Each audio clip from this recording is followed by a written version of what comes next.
London is not a beautiful city. Under the soot that covers its buildings is a teeming mass of 4 million souls trying to survive, mostly off of each other. You see it in the paper every day. Thankfully, we have the London Times to keep us informed of all these troubling activities with an unbiased eye and razor-sharp accuracy. We find this publication to be of invaluable assistance in our investigations, and I'm sure you will as well. Among the forces of evil which run rampant in this city, there are also, thankfully, 2 groups of individuals who will aid us in our cause. As we do, they attempt to right wrongs and restore harmony and civility to the streets of London. The first of these groups is a ragtag association of young ruffians.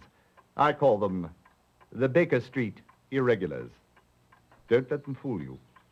They may be scruffy and ill-bred, but they are on the right side of the law.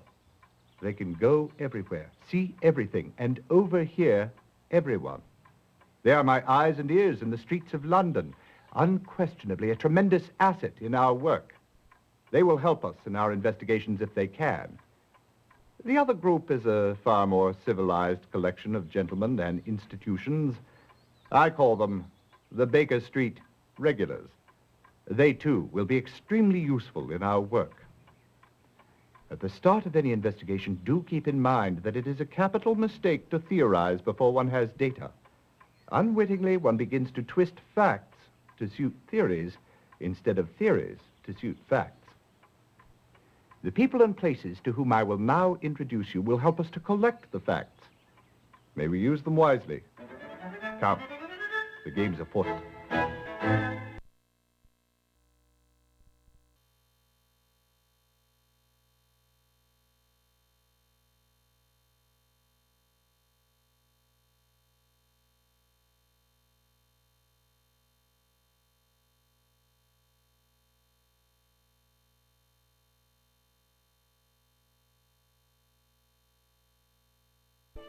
Mr. Henry Ellis is the foreign news editor for the London Times. He is a great reservoir of information of what's happening on the continent. He also has an interest in crime news. Ellis is always happy to help when he can, but you must be careful of what you tell him, or you might find what you've confided to him in the next day's Times.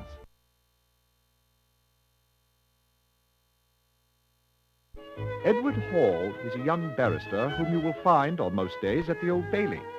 He's a cut above the other unimaginative members of his profession. Holmes, don't you think you should explain to them the difference between a barrister and a solicitor? Yes, of course, Watson. A solicitor handles the routine legal business of our society. If you do not have to go before a court, you will have no need for a barrister. If you must go before a court, then your solicitor would engage the services of a barrister.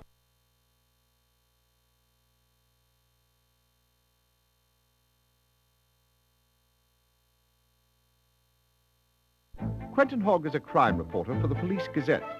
He is an ex-police inspector who found the environment of Scotland Yard less than stimulating. He has a strong deductive mind and is a very good resource.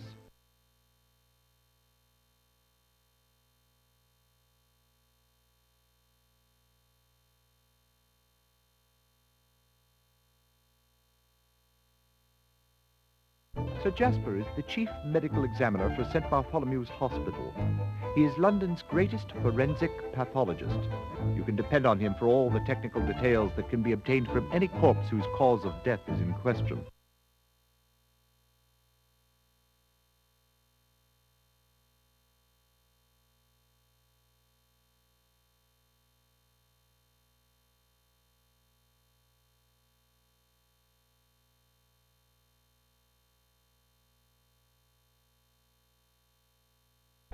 This gentleman is the head chemist at Scotland Yard Criminology Laboratory. It is rumored that Murray lives in the lab. He is eternally bent over one of his tables trying to extract the history of a crime from the physical evidence he's been given. You can learn much from old HR if you can follow the twists and jumps of his thinking.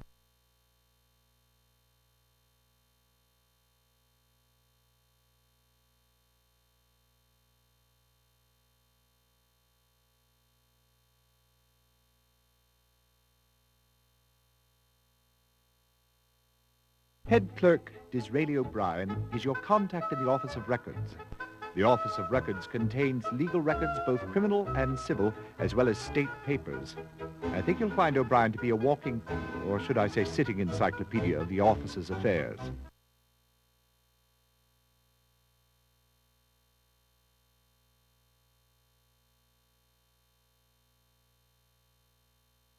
Now here is a person who usually gets in the last word. Langdale Pike is a human reference work on social scandal, especially on the London scene. He contributes bits of gossip to the garbage papers that cater to an inquisitive public.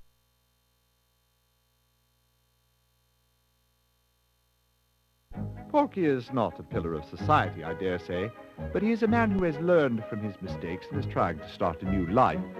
Although he is no longer in prison, he is still behind bars, or shall I say, a bar. Jolly good one, Holmes. Yes, Watson. Well, the bar in question is the Raven and Rat Inn. Porky is the proprietor. He has been of great help to us in the past, and I expect he will continue to be in the future.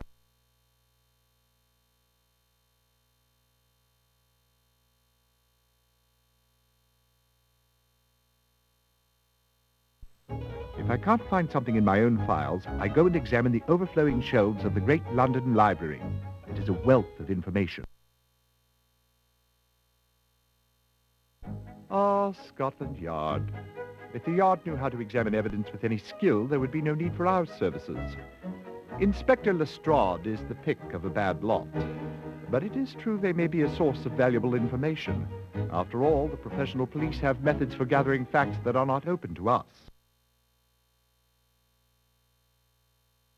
This is a records office housing documents pertaining to births, marriages, deaths, and last wills and testaments.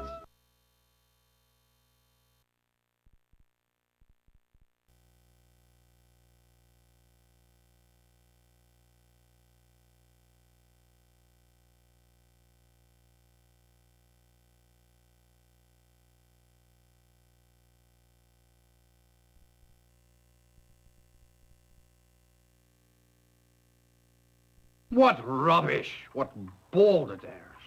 You must have read something terribly disturbing, Watson, for you to be so overwrought this early in the morning. Indeed, Holmes. It's irresponsible of the Times to play upon people's superstitions. Ah, you must be referring to the affair of the mummy's curse. Has the entire city in an uproar. 3 men dead, and they expect us to believe that a 4,000-year-old mummy was the murderer. I'm surprised you haven't taken some interest in this case, Holmes. To the contrary, my dear Watson. I have made some inquiries, because I dare say I do believe this murderer is a much younger chap.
terribly sorry.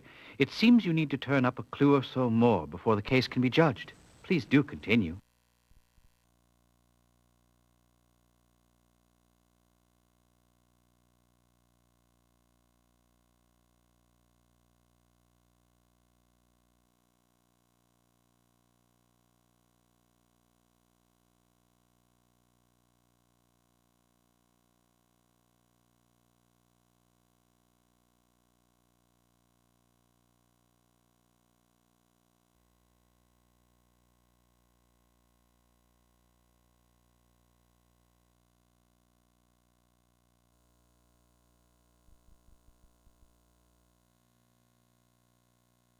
Now, the thing what does strike me as odd is the passenger list of the Eastern Empress. Now, I'm not saying it has anything to do with the mummy murders, mind you, but it was a bit out of the ordinary. What was Hogg? Akram Palmy, for starters. He's a well-known importer, he is. For a price, a considerable price by all accounts, he can acquire whatever one's heart desires, be it jewels, art objects, or even wild animals, if that's what you fancy. I'd say he was on board that ship to transport something very valuable. The presence of one high-powered importer on a London-bound vessel is hardly reason for suspicion. Right-o. But Abdullah al-Saad was also on board. Oh, yes. The well-known agent for the Sultan of the Ottoman Empire. You never miss a trick, do you, Holmes? Well, whatever it was what Farmy was carrying, I'd say it was something those Turks wanted to get their hands on.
What did you learn, Watson? Not a thing, Holmes. You learned nothing? Don't get testy, Holmes. There wasn't anyone about. My humble apologies, Watson.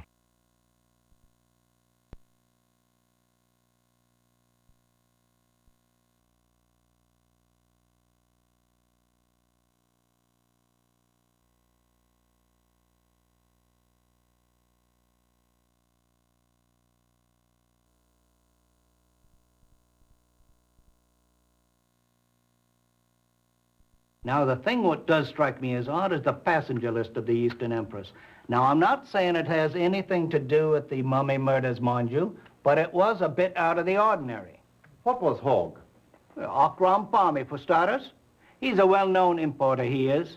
For a price, a considerable price by all accounts, he can acquire whatever one's heart desires, be it jewels, art objects, or even wild animals, if that's what...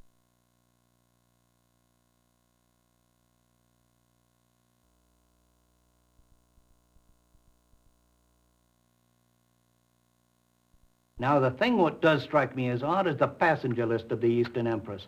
Now, I'm not saying it has anything to do with the mummy murders, mind you, but it was a bit out of the ordinary. What was Hogg? Akram Palmy, for starters.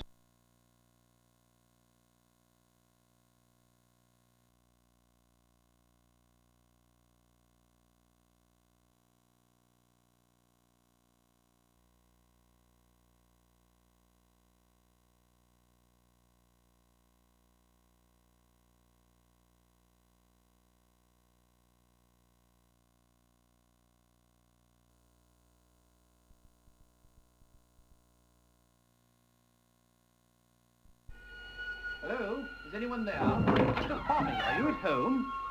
Apparently so, Watson. Look. Oh, what ghastly business. Everyone will assume the mummy has struck again. Hardly a plausible assumption. This poor fellow has a knife in his back and not a scrap of sheeting about his neck. How very observant, Holmes. Ring up Scotland Yard. This case is simple enough for them to solve. You've solved it already. Elementary, my dear Watson. Obviously, it was the butler. Butler? What butler? Exactly my point. A man as wealthy as Akram Palmy would always have a manservant about him. After the foul deed, this one obviously beat a hasty retreat.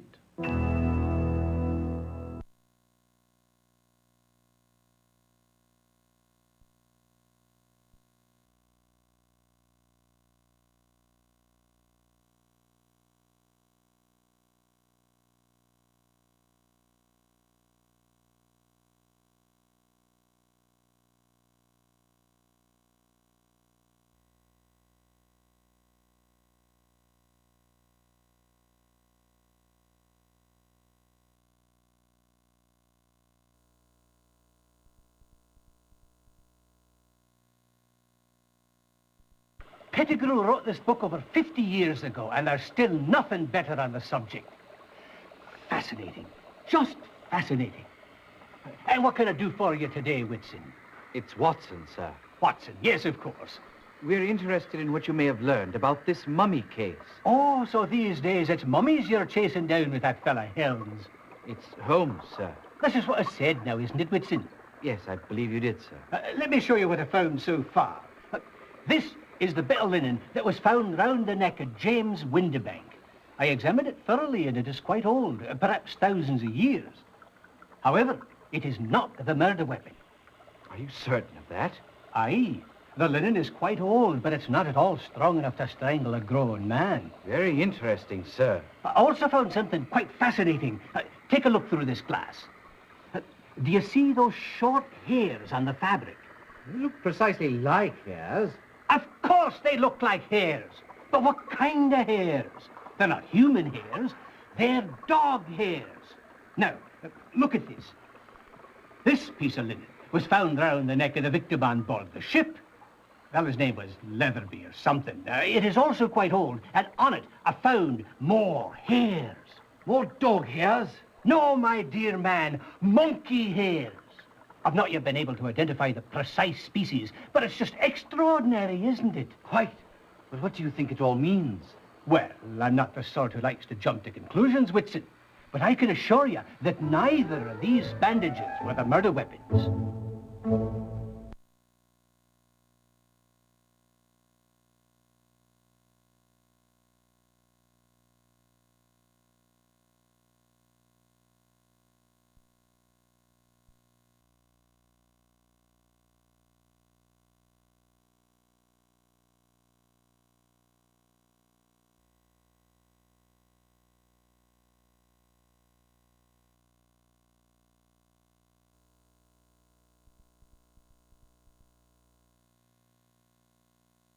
Well, well, if it isn't Mr. Sherlock Holmes, London's most overly praised amateur sleuth, needing the help of the Yard again. Are you going to stand for that, Holmes? Let's just see who proceeds to solve this case, Watson. Inspector Lestrade, my good man, I'm looking into the cause of James Windibank's death. I should have known. That murder has brought out every crank in the city. I think the professional police can wrap this one up. All the same, could you tell us what you've discovered to date? One dead archaeologist, no suspect, no motive. And what of Andrew Weatherby's death? Have you looked into that? I have talked to Captain Ramsey, but we have no leads. Look, I'm not even sure that Weatherby's murder falls into our jurisdiction. And if it doesn't, you're not going to find me worrying about it. As it is, I have enough murders to take care of.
pity. It appears that no one is in. However, can you tell, Holmes? There is a sign on the door that says, "We are gone for the day." How terribly observant, Holmes. Elementary, my dear Watson.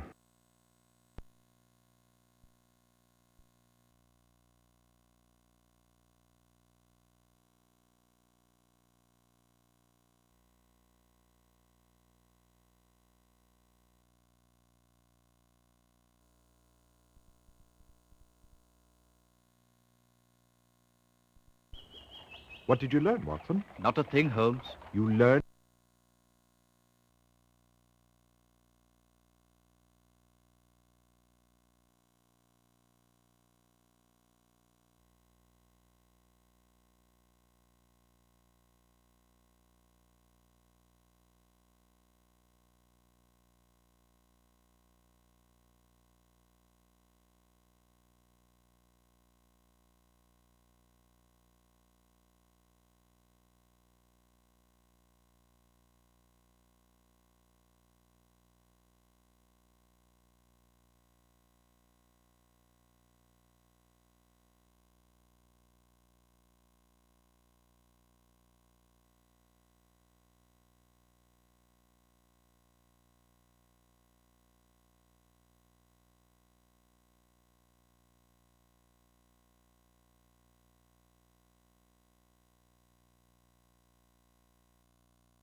Beg your pardon, but could I have a word with you, Sir Jasper? Ah, Dr. Watson, of course. Are you investigating the death of Samuel Sneed? I just finished with him. No, we're interested in James Winterbank. Ah, the mummy's latest victim, of course. Who hired Holmes for this one? King Tut? Oh, that's a jolly good one. Actually, we don't have a client on this one. Just for fun, eh? Well, about the only thing I can tell you is that mummy has very powerful hands. What do you mean? The trachea was crushed along with one of the vertebrae of the neck. Death was instantaneous. Snap. But the papers' reports say that there were mummy wrappings found round the neck. Just window dressing. Without question, it was bare hands. The bruises and the way that the vertebrae was crushed leave no doubt about that. Thank you very much for your time, Sir Jasper. We're very much appreciative. Not at all, Watson. You will let me know when you've convicted the mummy. Beg your pardon? Well, so I can perform an autopsy on him. Would be most fascinating, don't you think?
There was a couple of blokes in here just a fortnight ago what mentioned the Eastern Empress.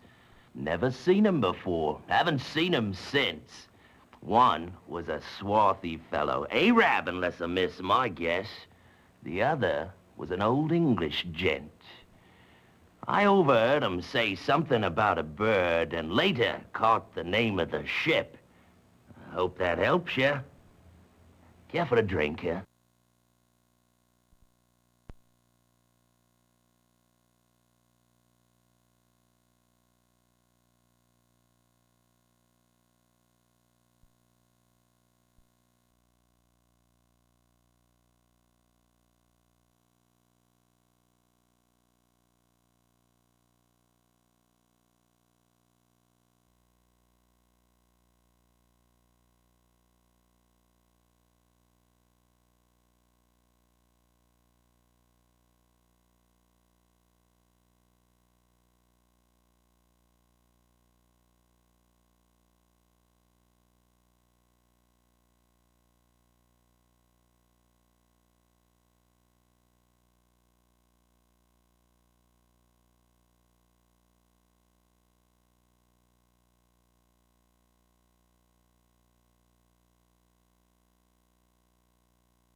Well, Holmes, it appears we're out of luck. The clerk told me that O'Brien is off on holiday.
How unfortunate. There's not a soul in sight.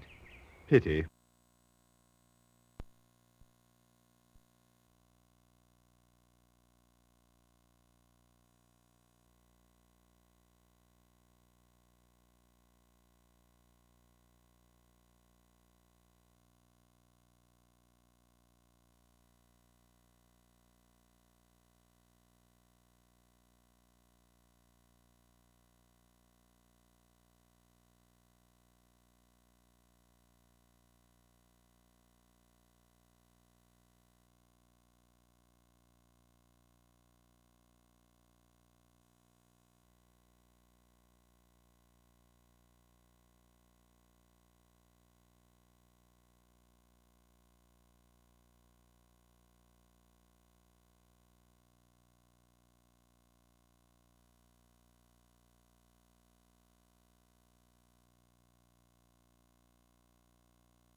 Here it is, Holmes. Egyptian mummies are embalmed bodies preserved to facilitate their resurrection. Many mummies have been found, and they are almost always the bodies of pharaohs. The pharaohs believed that one day their bodies would be brought back to life. See History of Egyptian Mummies by Pettigrew, London, 1834. Very good, Watson.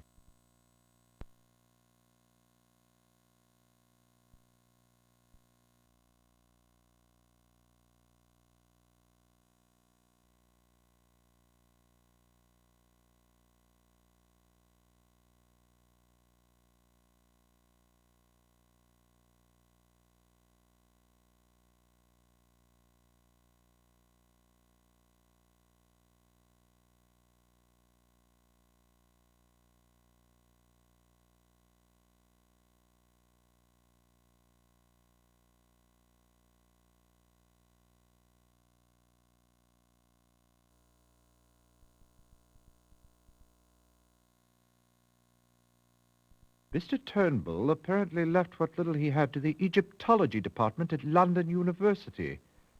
And Windbank left everything to his wife Hildegard. What about Weatherby? Ditto. Everything was left to his wife Clarissa, although being such a young chap, it hardly seems that he had much to leave at all.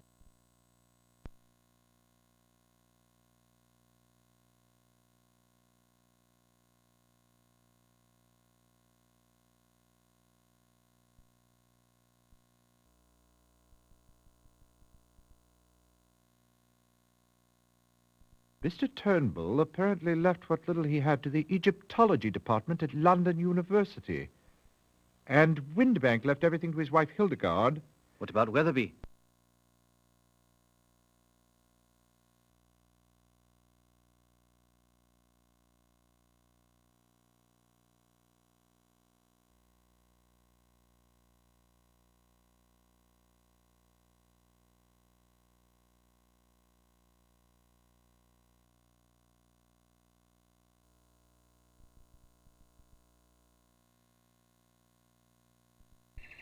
This appears to have been a royal waste of time. Why is that, Holmes? There's not a soul in sight.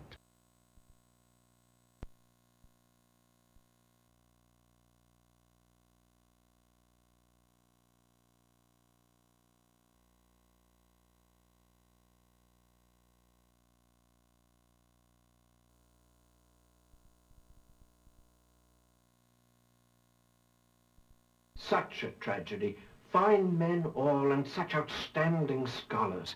I still can't quite get over the shock of it. We understand. Professor, we're looking for background information on these three men so that we can understand how their murders might tie together. Well, let me begin with Dr. Turnbull. Ebenezer Turnbull was responsible for organizing the Carteret expedition. Quite a remarkable man, really. This was the first time he teamed up with James Windibank. Professor Windibank was one of our most popular lecturers. In fact, several of his former students were also eager to accompany him. I recall him saying that he was having difficulty choosing. Weatherby turned out to be the lucky one, though it seems far from it now, doesn't it? I suppose Smith and Travis turned out to be the lucky ones after all.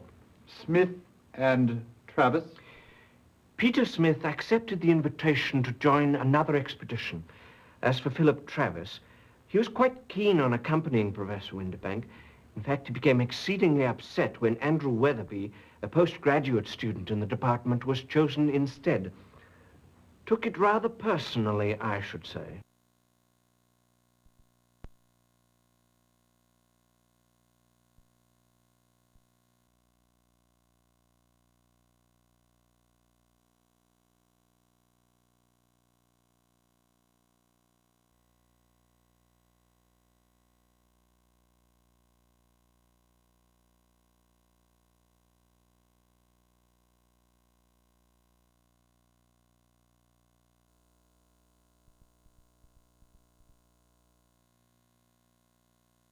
Sorry I can't help you, Ducky, but Mr. Smith has been out of the country since the middle of March.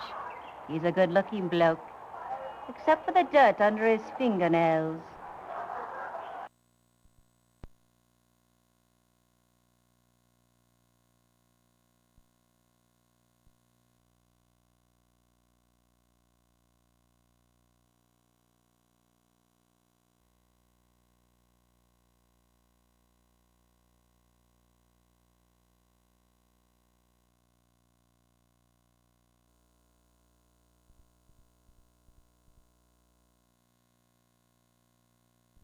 So you've been reading my articles in the Times. I'm honored. What do you think of them? Quite interesting. You've clearly been following the murders quite closely. Who do you suspect? I believe it is the work of the ancient Egyptian god Pumatef and his goddess Neith. Be serious. I couldn't be more serious. You see, Mr. Holmes, although I am a journalist, I was actually trained as an Egyptologist. I know all about these mysteries. That's why my articles carry the force of truth. And what is the truth, Mr. Travis? The truth is that the Egyptians discovered the secret of life. What we call science is mere child's play compared to the knowledge they had. Look at this. Do you know what this is? It appears to be a mummified animal of some sort, a monkey, perhaps. Precisely. Quite a conversation piece. I've been using it in some very important experiments which, if successful, will unlock the secret for bringing back the souls of the dead. I've been working on it, Mr. Holmes, using these tanner leaves. Watch.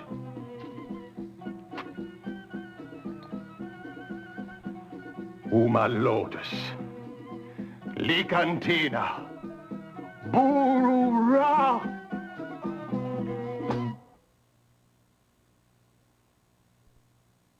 It appears that the soul of this particular monkey has no intention of making a reappearance. It's only a matter of time. I know it is. After all, these secrets have been buried for thousands of years. These things don't happen overnight. But it will happen someday. This is my mission. I believe I'll leave you to your work, Mr. Travis. Don't go yet. Let me show you more. Thank you. Some other time, perhaps.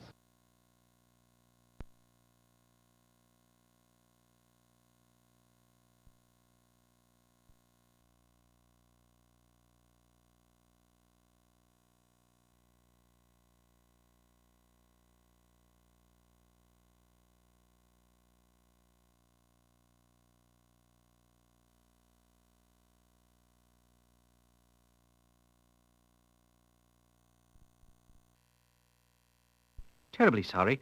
It seems you need to turn up a clue or so more before the case can be judged. Please do continue.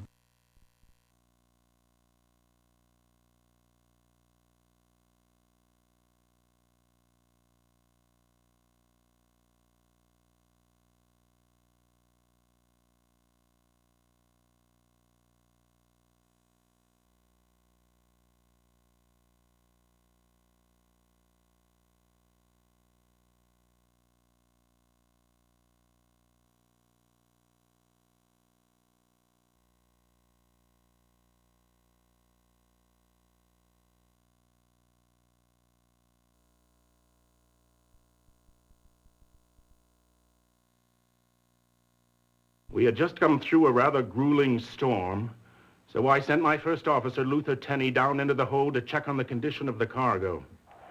He reported back post-haste that Mr. Weatherby was lying dead among the Egyptian artifacts we were transporting. I turned over the helm to Tenney and went below to have a look for myself. And did what you see confirm Teddy's report? Unfortunately, yes. Weatherby was lying next to that coffin, or whatever it's called, apparently strangled. I went back to the bridge and put Tenney in charge of the investigation. And what did he uncover? Well, you'll have to ask him for the specifics, because I can scarcely recall the details.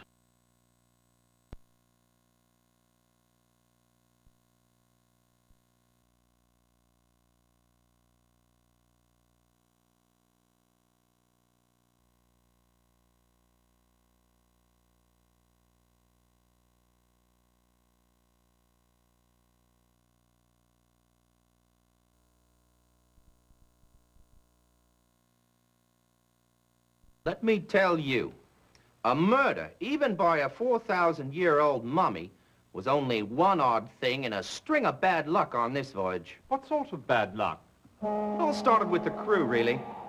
Seamen are a rather superstitious lot to begin with, and the idea carrying about a 4,000-year-old mummy had them shivering in their timbers. We almost faced a bloody mutiny. Then there were the passengers, a strange lot. I can tell you that reporter fellow, Travis, did us no service at all with his mystic mumbo-jumbo. He and Professor Winterbank had a regular war of words going on about whatever powers this mummy was supposed to have. And there was the two Arabs. Arabs? Interesting. Do you recall their names? I should hope I do. One was called Barmy. He always carried around this curious little box. No clue what was in it, but Farmy never let it out of his sight. The other one's name was Al Sard. He spent most of his time lurking about watching Farmy. My guess is he wanted that box. Sounds like you had your hands full. I haven't even told you about the fight yet between Mr. Weatherby and Mr. Urubaru. Over what? Weatherby's wife, I'd say, though they were a tight-lipped lot about it. I see. Tell me, Lieutenant, we understand that you were the first person to discover the body. Yes, sir, I was. Captain Ramsey sent me down to inspect the hold. And I went immediately over to them Egyptian crates. Professor Winterbank was particularly anxious about him, you know. Could you describe the scene as you remember it? I'll never forget it. I just made my way to the back of the hold, and I noticed at the top of them crates, the one what carried the mummy's coffin was raised up kind of funny like. The coffin lid was laid off to one side, and there was Mr. Weatherby all sprawled on the floor next to a bowl of ashes. He'd been strangled by a length of the mummy's sheeting. It was bloody gruesome, I tell you. Poor bloke's eyes popped out like a couple of sausages on a hot iron skillet. Quite a vivid picture, don't you agree, Holmes? Quite. And you reported this to Captain Ramsey straight away? Absolutely. In fact, the captain put me in charge of the entire investigation. And what did you discover? Did anybody have any contact with Weatherby on the night of the murder? Not that I know of. I could account for all the crew. And the passengers were in their cabins as far as anyone knew or would say. Nobody saw anything, heard anything, or knew anything. Besides, Weatherby was seasick from the beginning. He stayed pretty much in his cabin all the time. Maybe that's why the lovely young Mrs. Weatherby was gallivanting about. With Uruburu? Yes, indeed. And what of the bowl? Where is it now? The bowl? With the ashes. Oh, yes. You know, now that you mention it, I don't recall ever seeing it again.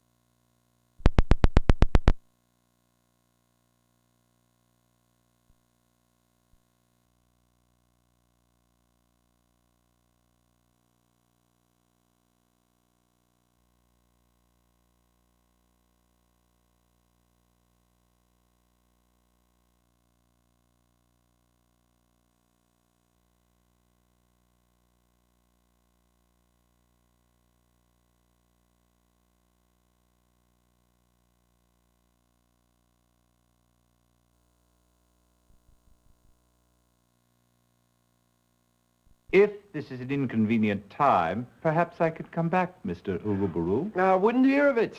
Just a bit of a hangover. I've weathered plenty worse than this. I'm investigating the death of Andrew Weatherby. You were on the ship with him out of Cairo. Did you happen to make his acquaintance? Weatherby, a most tedious fellow. So tedious, one might want to do him in. Don't be preposterous. In my condition, I couldn't have done anything of the sort. What condition was that? And I thought you were a great detective. The first night out, a few of us threw a bit of a bash that went on until we docked in London. Did Mrs. Weatherby attend this particular bash? She was the guest of honor, you might say.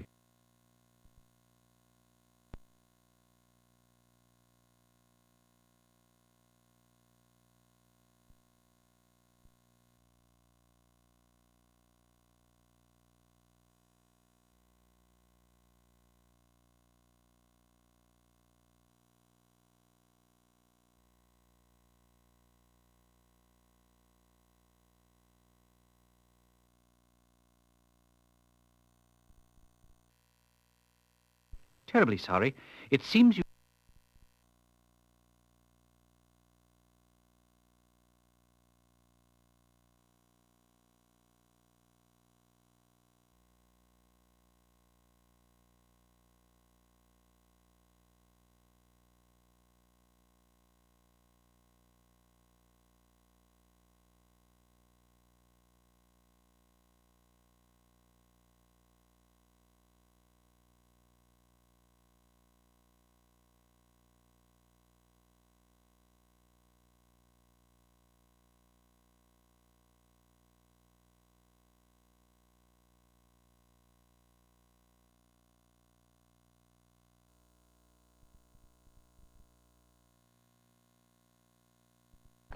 pity.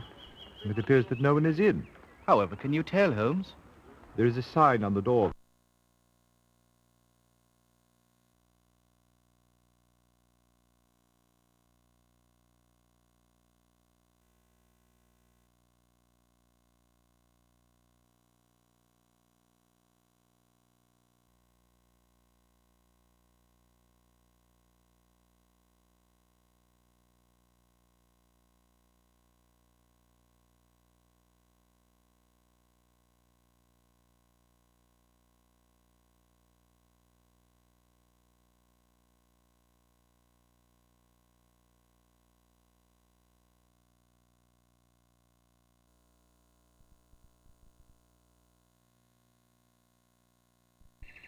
This appears to have been a royal waste of time. Why is that, Holmes? There's not a soul.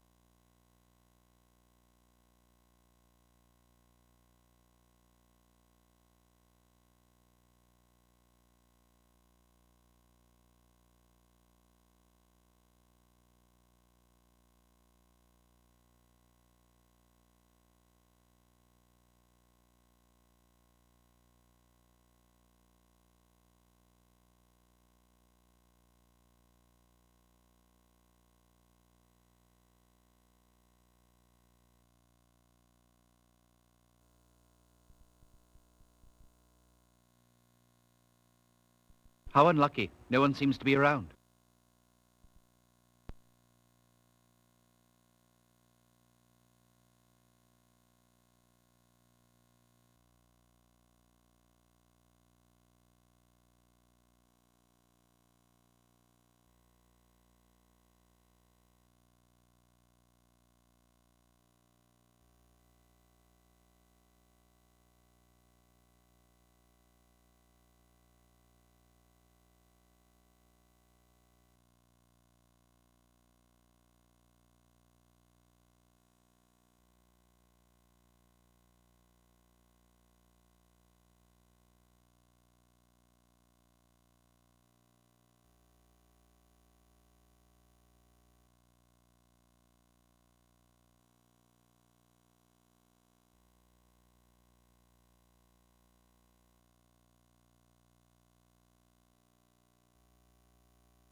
Well, Holmes, it appears we're out of luck.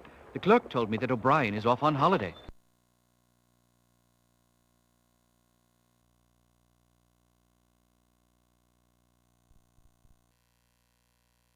Terribly sorry.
Sorry, fellows. I don't mean to be brusque, but I am too occupied at the moment to concern myself with these so-called mummy murders. Perhaps if the mummy's solicitor were to contact me, then perhaps I would consider defending him.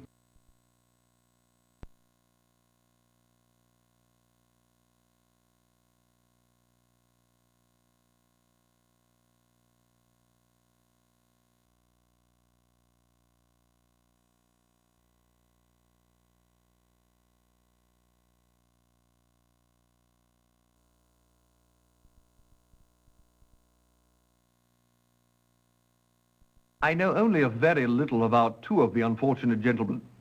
I do recall that Turnbull was quite an eccentric chap. I don't believe he ever married, nor did he take his rightful place in London society. And what of Windybank? A quiet academic sort, as far as I can tell. Married to a woman called Hildegard.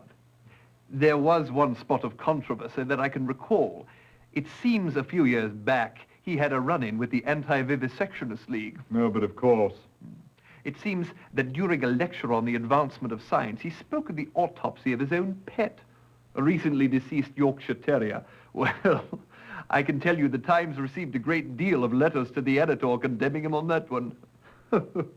Even one from a Louise Fenwick, who threatened to vivisect him. Oh, dear. Well, then I surmise it's Weatherby you know nothing about. Well, now that you mention it, I believe he was assisting Professor Windybank in that lecture series.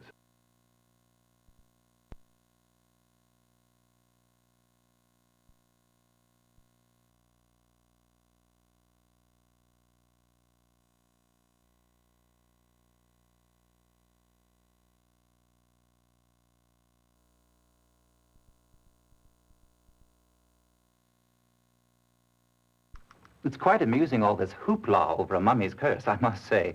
Not so amusing, of course, the murder of 3 Englishmen.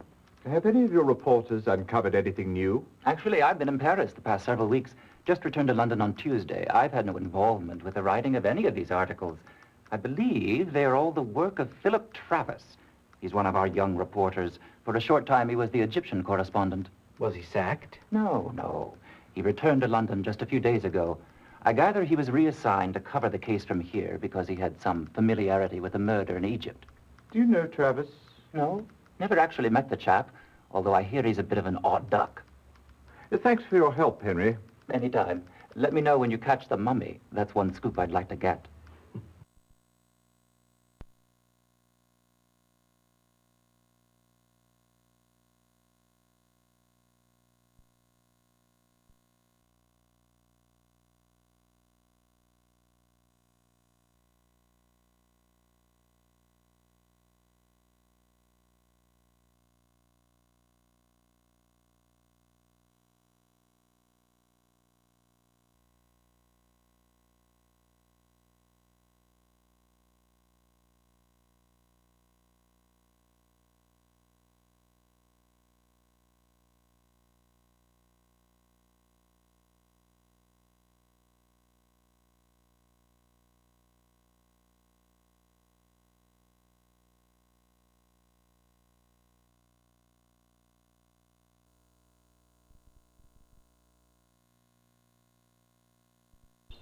All this way and not a clue to help us solve this case. How terribly disappointing.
Here is a passenger list you requested, sir.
They had absolutely no information pertaining to this case. I thought not, Watson. It appears that we've wasted our time.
I've rung the bell a half-dozen times and no one has come to the door.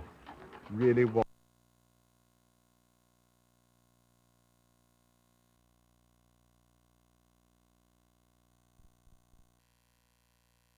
Terribly sorry. It seems you need to turn up a clue or so more before the case can be judged. Please do continue.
Oh, look.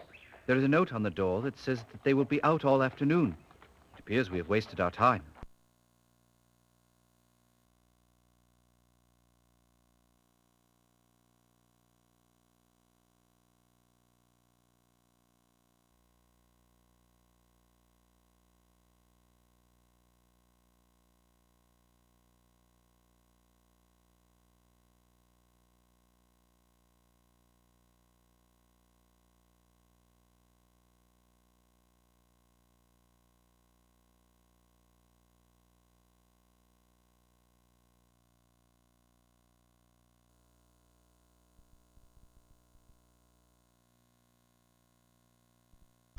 It's quite amusing, all this hoopla over a mummy's curse, I must say. Not so amusing, of course, the murder of 3...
Terribly sorry.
Terribly sorry.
Terribly sorry.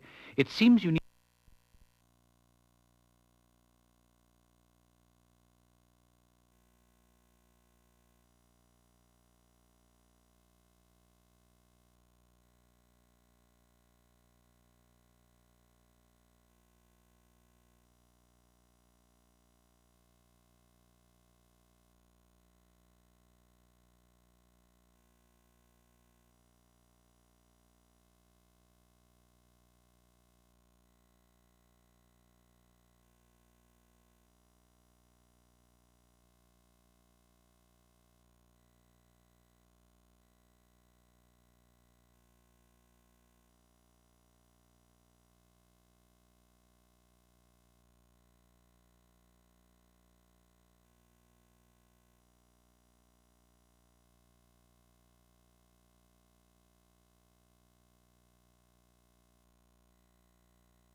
Terribly sorry. It seems...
Terribly sorry.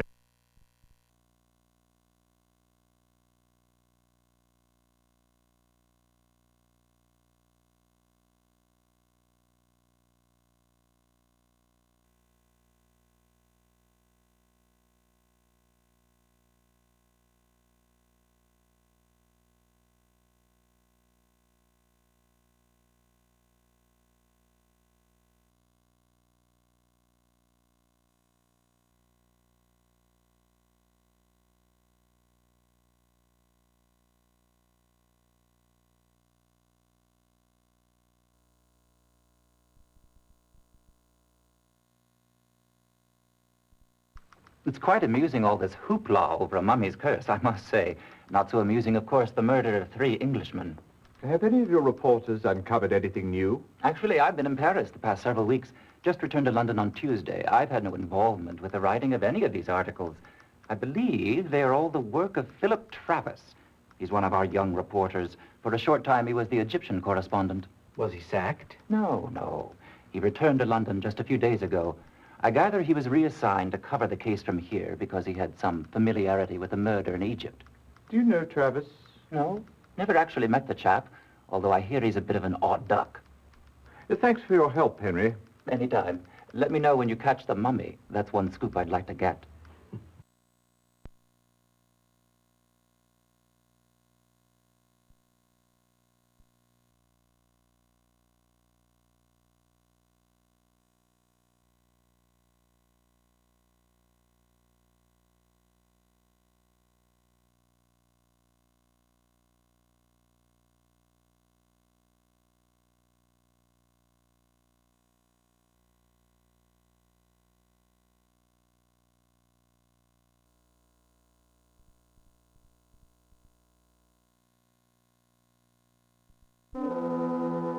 Here is the passenger list you requested, sir.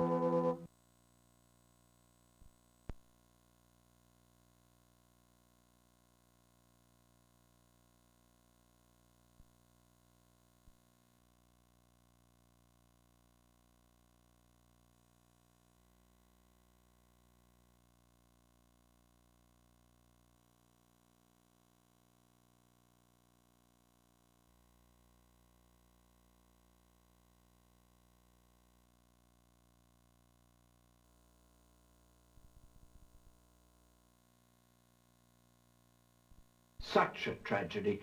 Fine men all, and such outstanding scholars. I still can't quite get over the shock of it. We understand. Professor, we're looking for background information on these 3 men so that we can understand how their murders might tie together. Well, let me begin with Dr. Turnbull. Ebenezer Turnbull was responsible for organizing the Carteret expedition. Quite a remarkable man, really. This was the first time he teamed up with James Windibank. Professor Windibank was one of our most popular lecturers. In fact, several of his former students were also eager to accompany him. I recall him saying that he was having difficulty choosing. Weatherby turned out to be the lucky one, though it seems far from it now, doesn't it? I suppose Smith and Travis turned out to be the lucky ones after all. Smith and Travis? Peter Smith accepted the invitation to join another expedition. As for Philip Travis, He was quite keen on accompanying Professor Winterbank. In fact, he became exceedingly upset when Andrew Weatherby, a postgraduate student in the department, was chosen instead. Took it rather personally, I should say.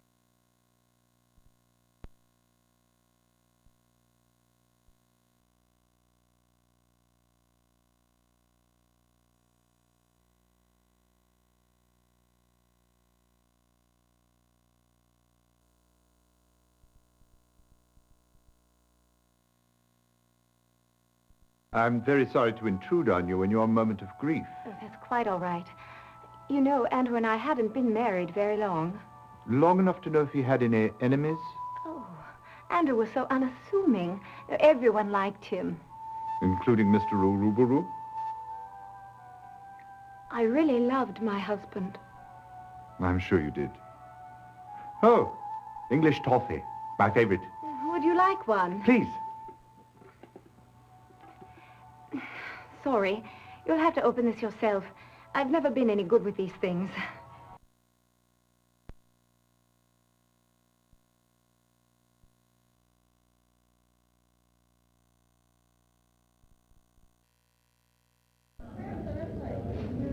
Hear ye, hear ye. The Queen's court stands in order. Mr. Holmes, I understand you've been looking into the mummy murders. Yes, my lord. Tell me then, who was Ebenezer Turnbull's murderer? I believe we're to choose from either our notebook or the directory, Holmes. Very good, Watson.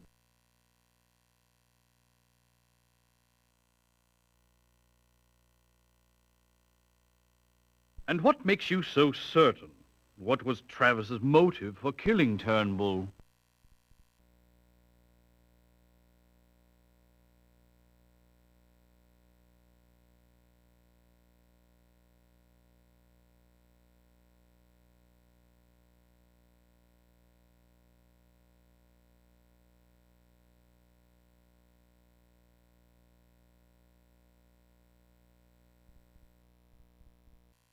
And what of Andrew Weatherby? Who murdered him?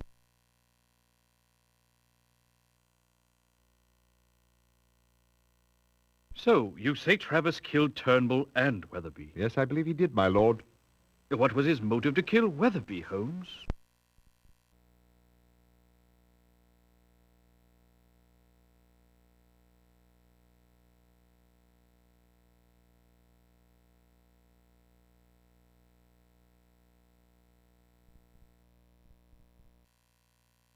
Ah, revenge.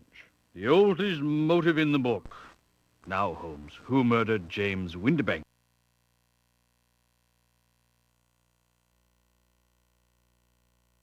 This Travis seems to be quite a busy fellow. What made him kill James Winterbank?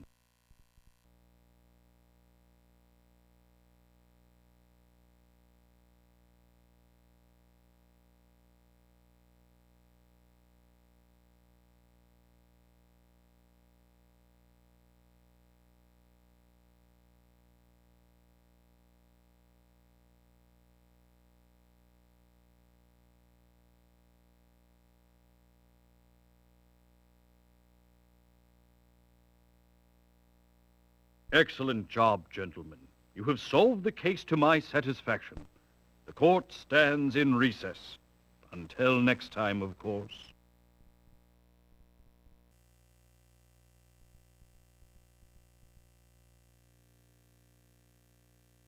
Well, Watson, I believe this case is solved.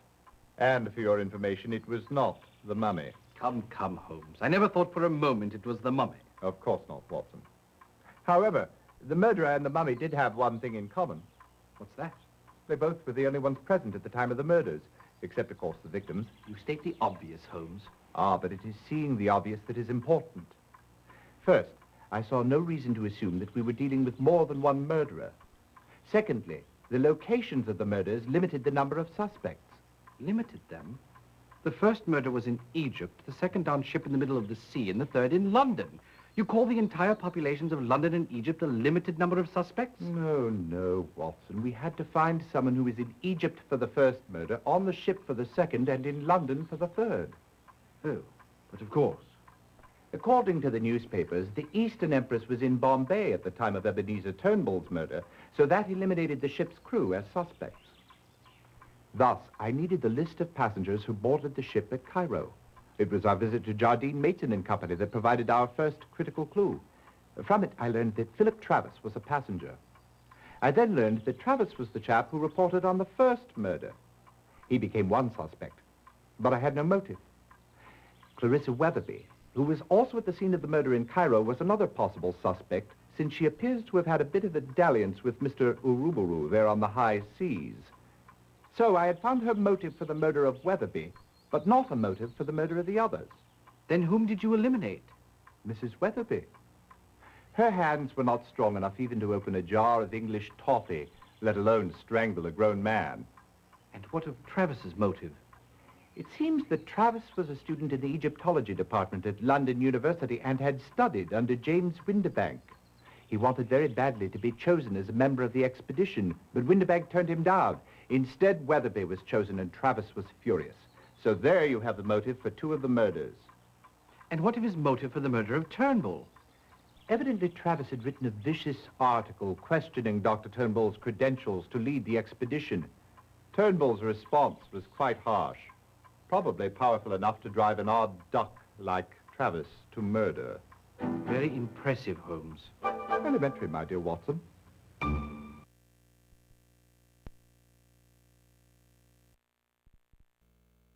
My word, dear Holmes, perhaps we are in the wrong business altogether. If we had been top-notch, we should have cracked this case in 26 points. I think I will ring up the university immediately and see if we might enroll in a detective course.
Society burglar strikes again. Series of burglaries. 6 over the period from June 2nd to June 17th. On July 2nd, the 7th occurred at the home of Sir Sanford Leeds. Cleopatra tiara stolen, it says. As in the other cases, no sign of extensive search by the thief, and only one piece of jewelry involved. Victims elsewhere at the time. Here's a complete list of the particulars, Holmes, if you'd care to read it. I believe you'll find him in the study. How do you do, gentlemen? I am Gerald Locke. Please be seated, Mr. Locke.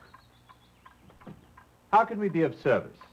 3 days ago, Guy Clarendon was found murdered at Halliday's. It's preposterous, but Miss Frances Nolan has been charged and is being detained at the criminal court, Old Bailey. Frances Nolan. Ah, yes. Sister of Loretta Nolan. Only surviving heirs of Sir Malcolm Nolan, founder of the Aberdeen Navigation Company. I seem to recall that Sir Malcolm and Lady Nolan were killed when some lunatic threw a bomb into their carriage. Seems to me that later I heard something about it being a case of mistaken identity. Wasn't one of their little offspring in the carriage with them at the time? Yes, it was Loretta, Frances's sister. She was only 4. Miraculously, she was uninjured. Mr. Locke, I've heard that you are a suitor for Miss Frances Nolan's hand, are you not? Yes. And was it not also true that she was being courted by Guy Clarendon? Unfortunately, yes. Have you any idea why Frances Nolan was charged with the crime? Well, she was discovered over the body with a pistol in her hand. That would do it. But you don't understand. Francis is totally incapable of murder. Not even of a scoundrel such as Guy Clarendon. Scoundrel? But he's from such blue blood. Also, if I'm not mistaken, he's an accomplished batsman for the West London Cricketers, a ranked fencer in international competition. He was also a bit of a bounder, Watson. What an understatement. Guy Clarendon was excessively fond of cards and strong drink. His father had all but disinherited him. I tried to tell Frances that Clarendon was no good, but to no avail. And now look at the mess she's in. Will you help? Most certainly.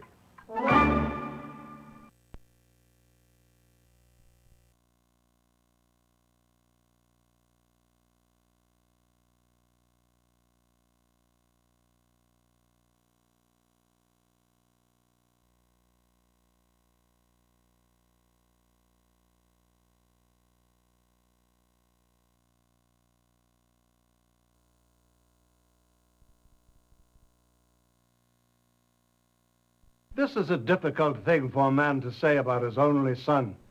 But Guy was a wastrel and a ne'er-do-well. Only a short month or so ago, I gave him £5,000 and told him that was the last he'd see of my money. I'd hoped the shock would bring the boy around, make him realize he had to settle down, instead of wasting his life on gambling and gallivanting around with that wild woman. Which wild woman was that? Loretta Nolan, of course. You mentioned gambling, Sir Francis. Have you any idea with whom he gambled or who might have wanted to kill him? I wish I did. He told us nothing. He only came around when he needed money. And when I told him there'd be no more, we never saw him. Just about broke his mother's heart.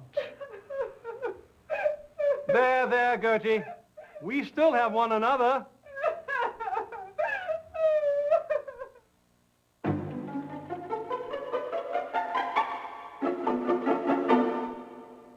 I've something you ought to know about Master Guy.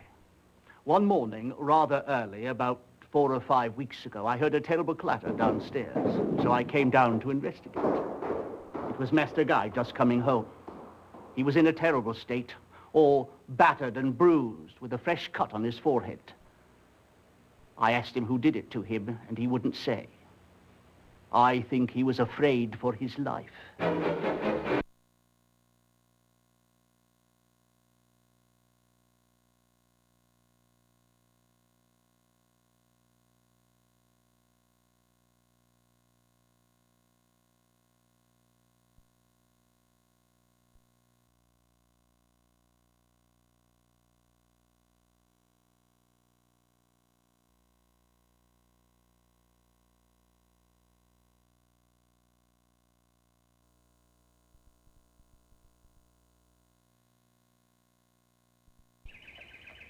Oh, look. There is a note on the door that says that they will be out all afternoon. It appears we have wasted our time. Excellent deduction, Watson. You're finally learning.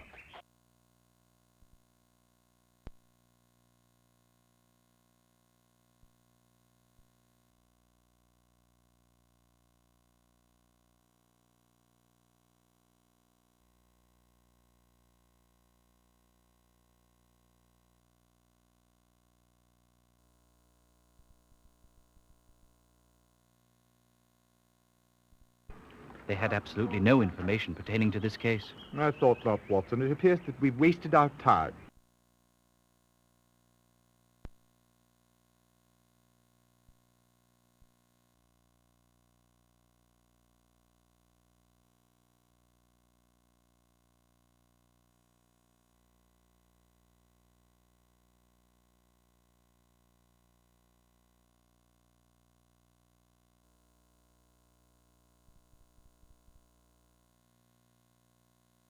Sure, I remember Clarendon. He and his lady friend used to stop in here from time to time, usually on their way to Kilgore's gaming parlor or coming back from it. Rumor has it, Clarendon was into Kilgore for a sizable sum. Do you happen to know how much? £7,000 was the figure I heard. Got to the point Kilgore wouldn't allow him in the door. Clarendon made a big fuss till Gus Bullock stepped in. Clarendon backed down pretty quick. Don't blame him none. Nobody in their right mind would want to mess with the likes of Gus. Do you think Bullock was involved in the murder? Nothing you could tell me about that bloke would surprise me. Anyways, Kilgore makes it clear to Clarendon that he wants his money. Then, a month or so later, Clarendon comes in all smiles, and he and Kilgore getting on like chums. Figure Clarendon must have paid him back. Then, Calvin Leach steps into the picture. Now, who's Calvin Leach? Leach deals in what you might call stolen property. Square dealer, too. Give you one half the value of the article. What does Leach have to do with Clarendon and Kilgore? Usually nothing at all. But there it is. Leach, Kilgore, and Clarendon meeting late at night just as thick as thieves. The meetings continued on right up to, well, the night before Clarendon's death.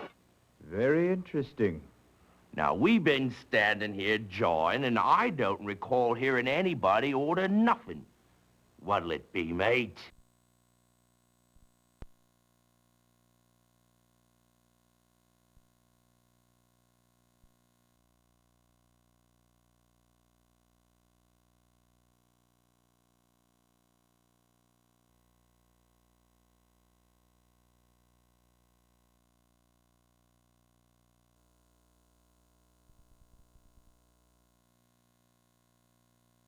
Clarendon, poor chap.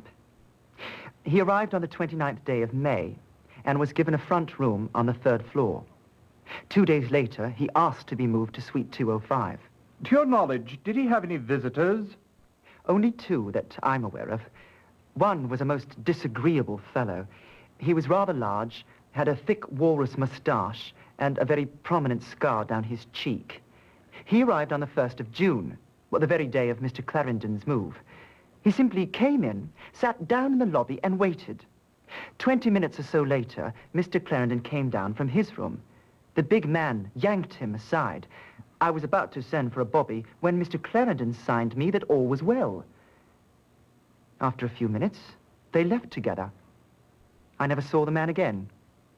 His other visitor, who came by quite frequently, was a most striking woman. She was quite fashionably dressed. She had a most distinctive laugh, very full and deep. I've no idea who she was. Please, tell us about the morning of July 2nd. It was about 9 o'clock when a woman entered. She was rather plain-looking, and I wouldn't have noticed her, except for the fact that she came in the front door, looking neither left nor right, and proceeded directly up the staircase. It couldn't have been more than 30 seconds later when I heard a bang, followed by a woman's scream. I dashed upstairs to the 2nd floor. The door to room 205 was open. Inside, I found the body of Mr. Clarendon and the woman who'd just come up. She was lying in a swoon in the center of the room with a pistol in her hand. I revived her with some whiskey. When she came to, she was totally disoriented. She had no idea where she was or what she'd done. When she saw Clarendon's body, she let out a shriek and dropped the pistol. I summoned the police. Tell me, at what hour are the hotel's front doors locked? Oh, 10 o'clock, sir. Anyone who arrives after that has to be let in by the night staff. Of course, Mr. Clarendon was never one of those. He was always in his room before 10. May we see his room?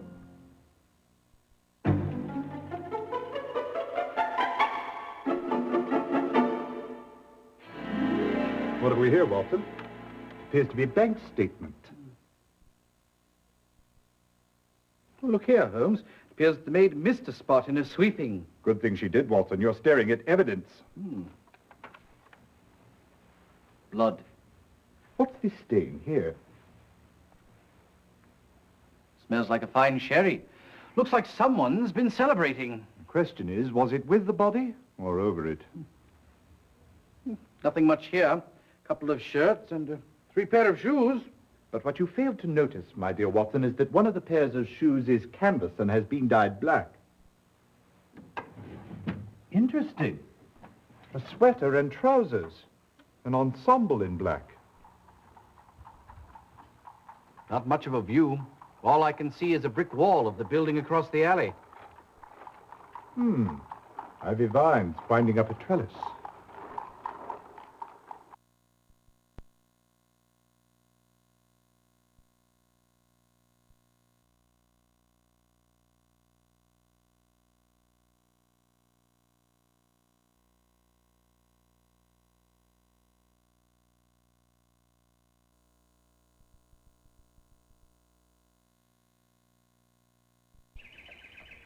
Oh, look. There is a note on the door that says that they will be out all afternoon. It appears we have wasted our time. Excellent deduction, Watson. You're fine.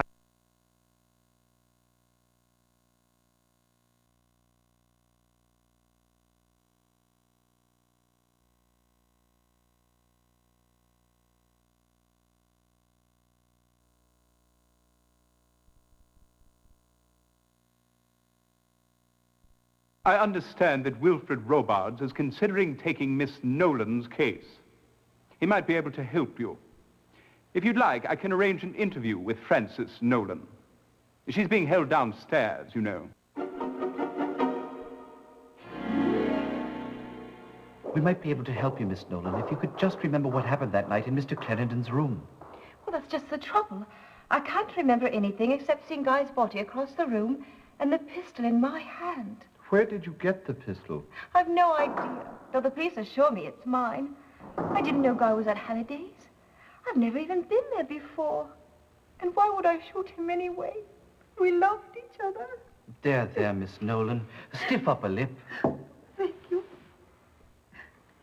Miss Nolan, what is the last thing you remember before the room at Halliday's? Oh, hot cocoa in bed.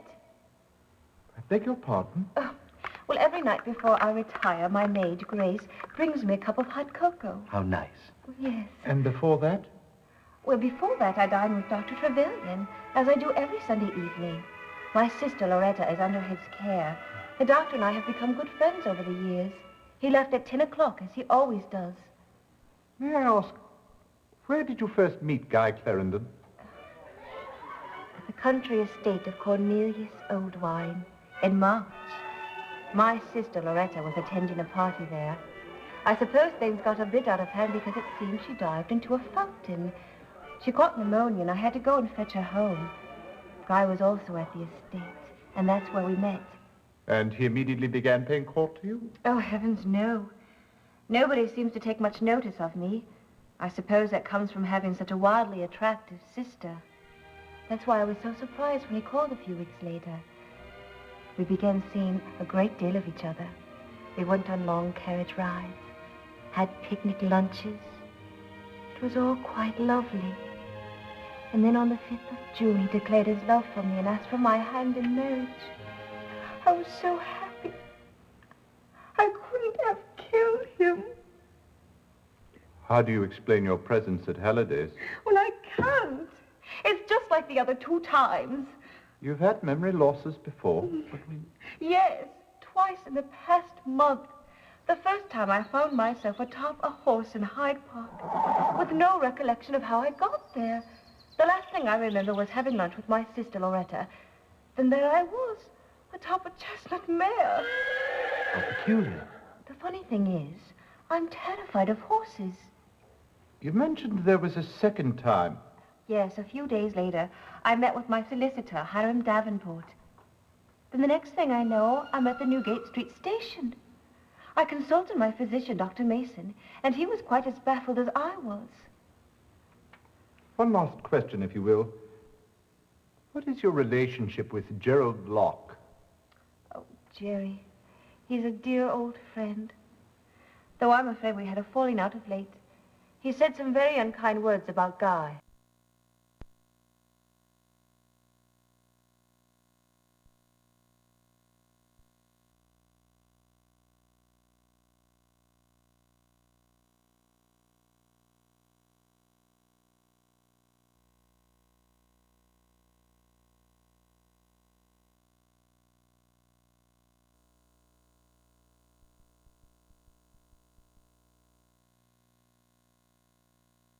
Doctor, we understand that you dined with Frances Nolan on the evening of July 1st. Yes, that is correct. We dine every Sunday.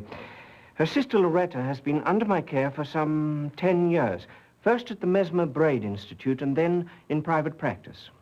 Without breaching physician-patient protocol, would you mind telling us the nature of her illness? She never quite recovered from the overwhelming trauma of watching her parents being blown to bits. I quite understand. As is often the case with young orphans, they tend to create fantasies about their parents. Miss Loretta Nolan truly believes that her father was the King of England, making her a princess. Do you think her unconventional behavior stems from that fantasy? Absolutely. As a princess, she believes she can do no wrong. I must say that she's worlds apart from her sister Frances. Do you know Frances Nolan well? Yes, rather. Through my treatment of her sister, I've known her for years. Let me say that it is difficult to believe that Miss Frances is capable of murder. She has a quiet, unassuming personality. An act of such direct confrontation would not be at all in keeping with her character. Were Loretta and Frances close? I know without a doubt that Miss Frances loves and cares for her sister almost as a parent would a child.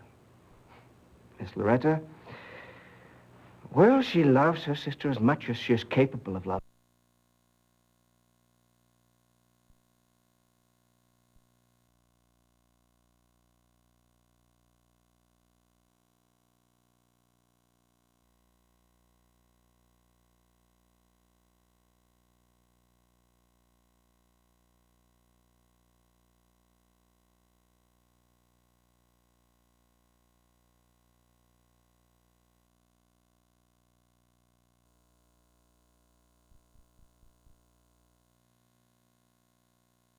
Do you remember a woman who came in recently and purchased a Derringer? Oh, matter of fact, I do, sir. We don't get women in here very often, especially not alone. And I particularly remember that one because she was so pretty and she looked like she really knew how to have a good time, if you'll pardon the expression. Do you remember her name? I should say I do. She repeated it twice whilst I was filling out the order form. Seems like it was very important to her that I get her name right. Let me see, it was, Frances, no, less, well, it was Frances something or other, sir.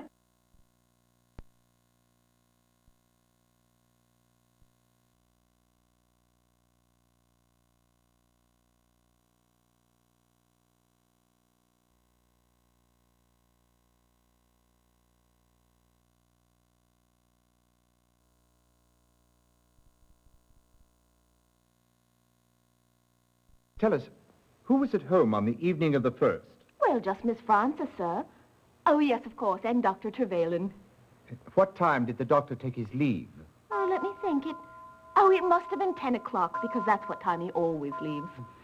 What did Miss Frances do after her guest left? What she does every evening, sir. Well, she asked for a cup of hot cocoa, which I brought her straight away.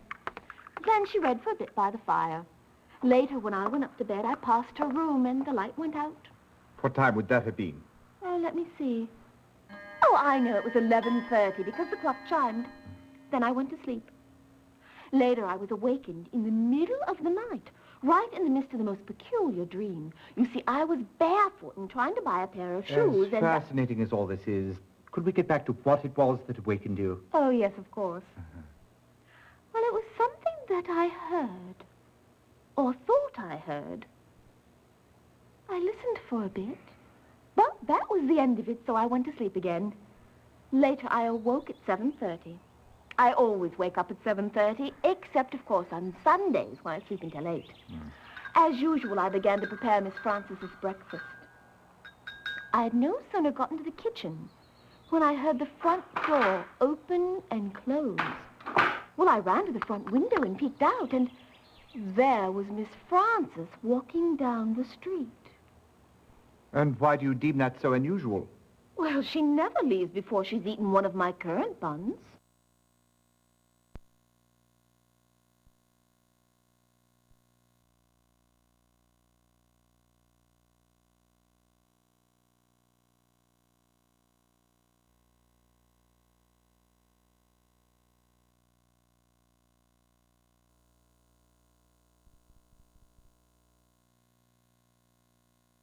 Enter and be recognized. Oh, you don't wish to play Her Majesty, eh? Very well. You do not seem particularly disturbed by the recent turn of events, Miss Nolan. Each of us grieves in his own way, Mr. Holmes. It must be difficult for you to face the possibility that your own sister may have killed your dearest chum. Guy was fun to be with. And as for Frances, I love her dearly, but Well, it's funny to think Miss Right and Proper has finally gotten herself into a bit of a jam. Miss Nolan, may I ask, when was the last time you saw Guy Clarendon? Let me think. I believe it was the Richmond's party last Thursday. Yes, I'm sure of it. God, we did cut it up a bit there. And after the party? We did not go home together, if that's what you're implying. That would have broken Frances's heart. She was head over heels for Guy, you know. She had some foolish notion that he was going to marry her. Not that someone like him ever would. But I do recall her saying, and it might have been the night of his death, that she was going to have a talk with him about their future.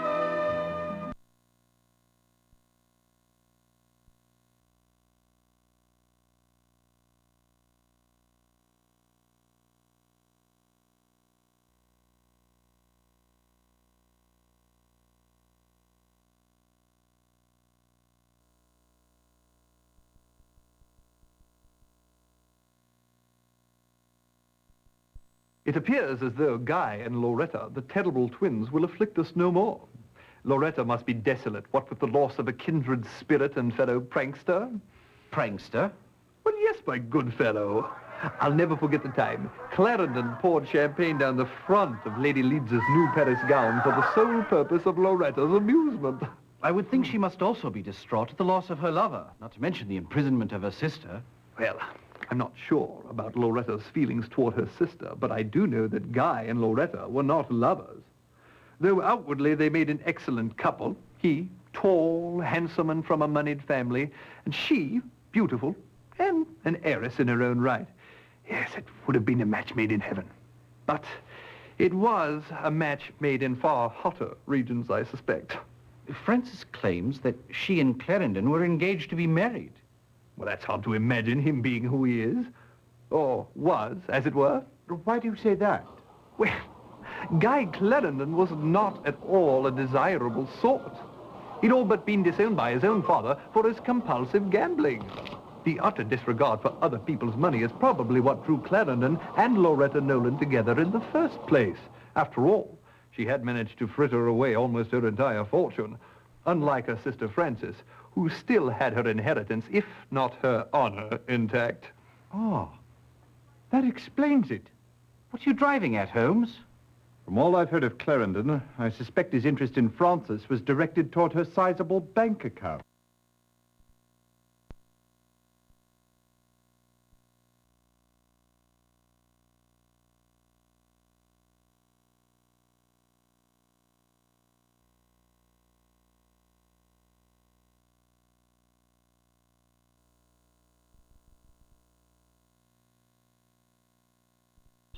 All this way and not a clue to help us solve this case. How terribly disappointing.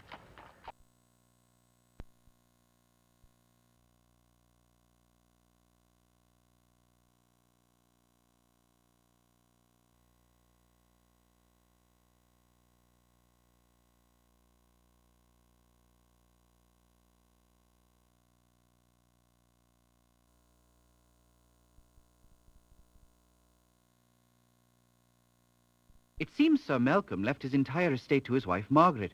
If she should precede him in death... Or accompany him, as proved to be the case. Yes. Then the estate was to be equally divided between his two daughters, Frances and Loretta. The estate included a 1/3 share in the Aberdeen Navigation Company.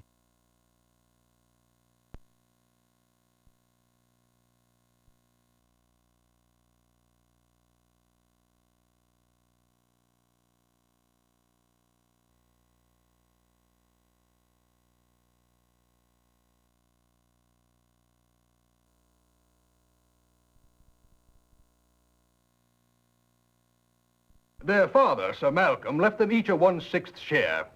Several years ago, as soon as she came of age, Miss Loretta divested herself of her stock.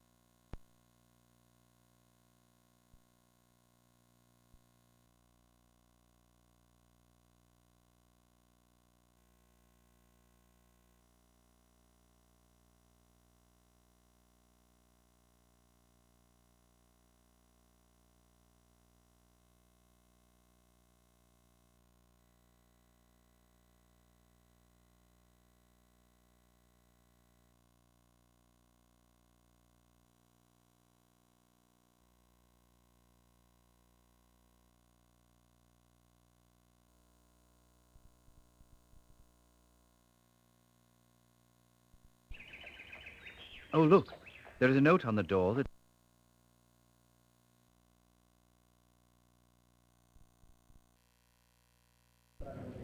Hear ye, hear ye. The Queen's Court stands in session. Mr. Holmes, I understand you've been looking into the murder of Guy Clarendon. That is correct, my lord. Would you be so kind as to tell the court who killed Mr. Clarendon? Please choose from either your notebook or directory, Mr. Holmes. Certainly, my lord.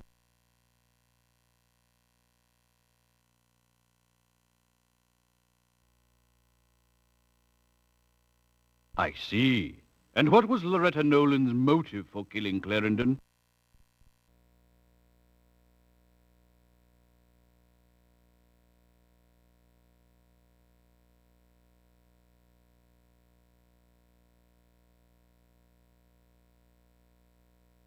Ah, greed. Pure and simple.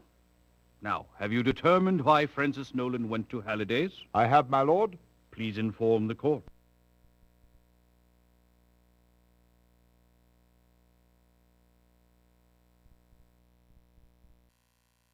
Not a very sisterly thing to do at all. Is there anything else you wish to report to the court? Yes, my lord. I believe we've also solved the case of the society burglar. You don't say. Who is the guilty party? Remember, we may choose from either the notebook or the directory. I believe we are already aware of that, Watson.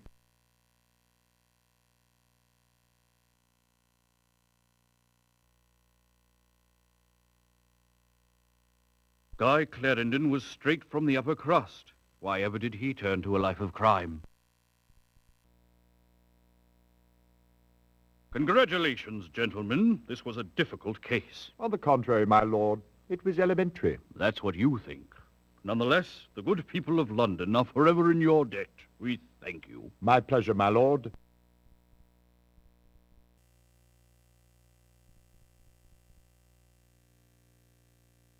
Well, Watson, we should be very pleased with ourselves on this one. Yes, indeed, Holmes. 2 cases solved for Scotland Yard, though I doubt that Lestrade will consider himself in our debt. 2? Yes, indeed. First, the society burglar. Clarendon was £7,000 in debt to the gambler Kilgore. Unfortunately, he was in his father's bad graces and he was flat broke. Do you suppose Kilgore sent Bullock around to rough Clarendon up? Good deduction, Watson. You're learning. That's why he moved into Halliday's, to escape Gus Bullock. And to pay off his debts, he took to burglary. Right you are. He acquired a black sweater, trousers, and a pair of black canvas shoes so as not to be seen or heard in the dead of night. He chose victims of his own class whose social comings and goings he knew well and whose homes he'd visited often. I still don't understand why, after he'd settled in at Halliday's, he changed rooms. Elementary, my dear Watson. To be at the back of the hotel with a vine-covered trellis conveniently leading in and out of his bedroom window. Quite so. Positively clever of you. May I continue? Oh, please do. On the 1st of June, Bullock tracked Clarendon down and confronted him in the lobby. Clarendon paid him the £5,000 that was given to him by his father. But he still owed Kilgore £2,000.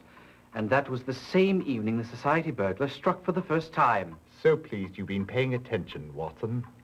Soon after that, Clarendon, Kilgore, and Calvin Leach, a known trafficker in stolen goods, were seen together.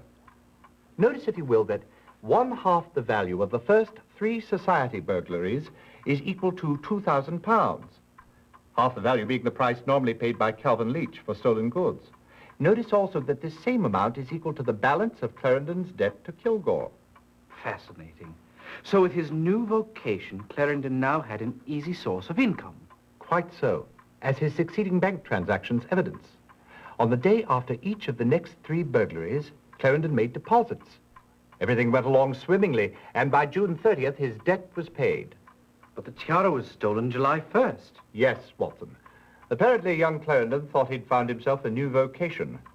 He might have lasted longer at it if he'd chosen something else to steal. Whatever do you mean, Holmes?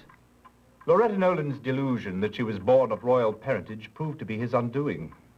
If she took it, how did she manage? No one saw her enter or leave. She came and went the same way Clarendon did, via the trellis. She was armed with a derringer purchased at Escorts in her sister's name.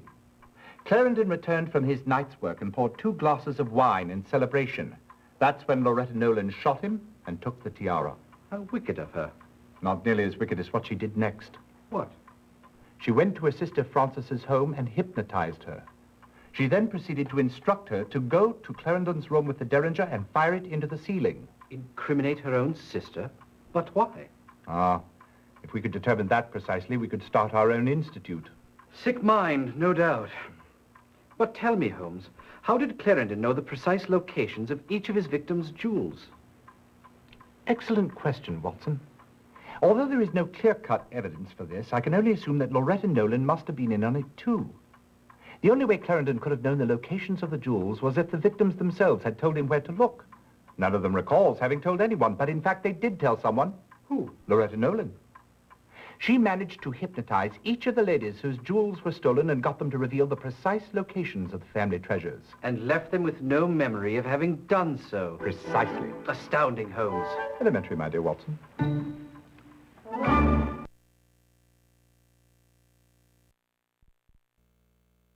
Dear Holmes, my word, dear Holmes. Perhaps we are in the wrong business altogether. If we had been top-notch, we should have cracked this case in 40 points. Perhaps we should consider opening a tobacco shop and leave the detective work to Scotland Yard.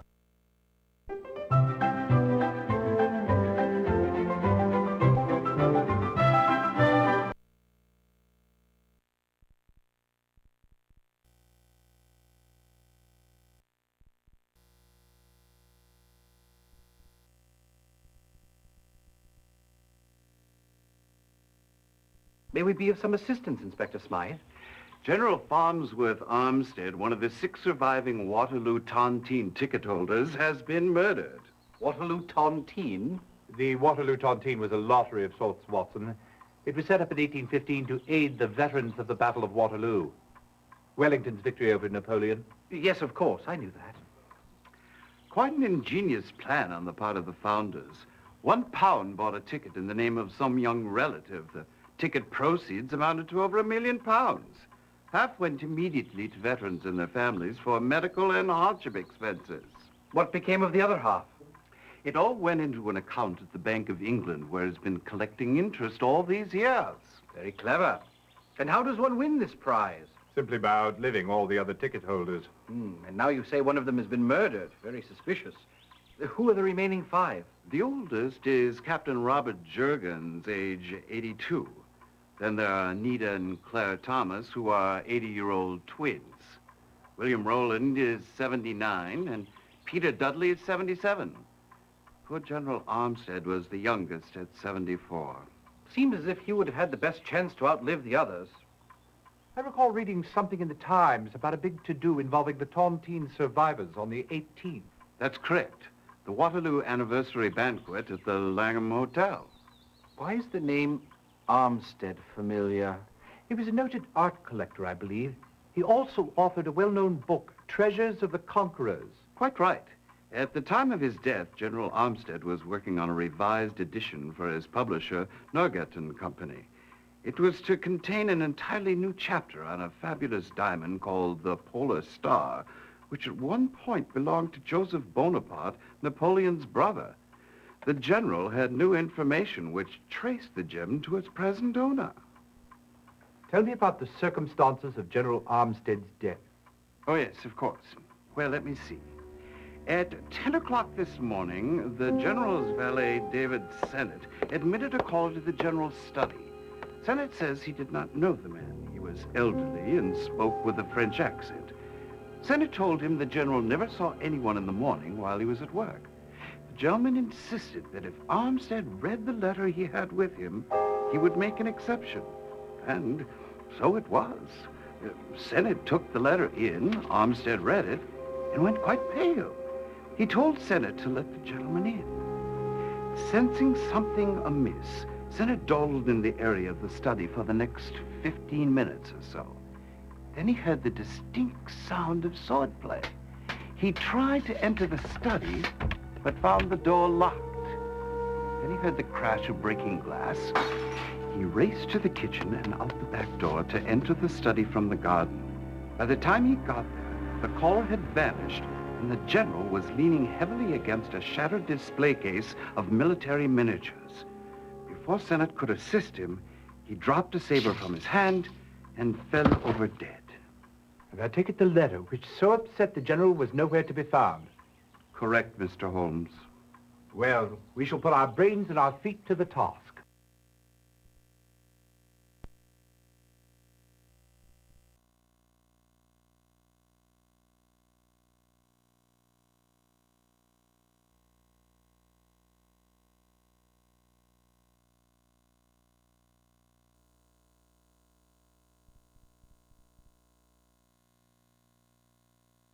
I found the General leaning over the display case. He had his saber in hand, the one that usually resides above the fireplace. I understand he was a collector of military figures. Yes, the display in the study shows the last great British charge that swept the French from Waterloo. Is there any significance to the fact that the figure of Napoleon is facing backward? How strange. Perhaps I should go and set it straight. No, don't touch it. Not until the police have concluded their investigation. Oh, yes, of course. I also noticed the portrait over the display case. The late Mrs. Armstead. Do I detect a note of hostility? I must admit we did not get on very well. But I might say that Mrs. Armstead did not get on very well with anyone, including the General. You mean they didn't marry for love? Hardly. Lord Fitch, Mrs. Armstead's father, arranged the match. Her dowry was very generous. Lord Fitch would have paid any amount to ensure that he would not be left with a spinster daughter, especially such a nasty one. If there was no love lost between them, why did he keep her portrait in his study? Actually, it was put up there to needle Mrs. Armstead's brother, the present Lord Fitch. He never approved of the marriage. Even after her death, they were involved with mutual business affairs. They jointly owned stock or some such thing. Tell me, do you know what the General was doing at the time the intruder arrived? Yes, he was working on the new section of his book, the part that concerns the gem, the Polar Star. It was very interesting, really. It traces the ownership of the gem to the brother of Napoleon, to the Russian Count Rostov. Unfortunately, the gem was stolen from the Count 3 years ago. As a matter of fact, the General just received a letter from a Pierre Montan, who said that he was willing to divulge the name of the present owner of the gem for the agreed-upon fee. Do you know where Mr. Montan might be found? I believe he's staying at the Bridge House Hotel. Did the General have any encounters with anyone out of the ordinary in the past several days? Not really. An old friend of his has been in town, Jean-Paul Gerard. Neither the General nor I have seen him in 40 years. In fact, they were going to meet this afternoon at the French embassy. I'm obviously curious about the General's last visitor. Could you describe him, please? He was an old man, a rather short fellow. He walked with a cane and carried a carpetbag. Did he give a name? No. He simply wanted to see the General, and he handed me a letter to take in to him. Did you read it? No. It was in an envelope, rather yellowed with age, though I noticed it was addressed in a graceful hand to Captain Armstead, 12th Hussars, the General's old regiment. When the General read it, he went very pale. Then he asked me to admit the gentleman. Tell me, when you finally got into the room from the garden, were the study doors still locked? Yes. I noticed that there is an 8-foot fence surrounding the garden, and that the only way into the garden or out of it is through the kitchen door or the study. How terribly observant, Holmes.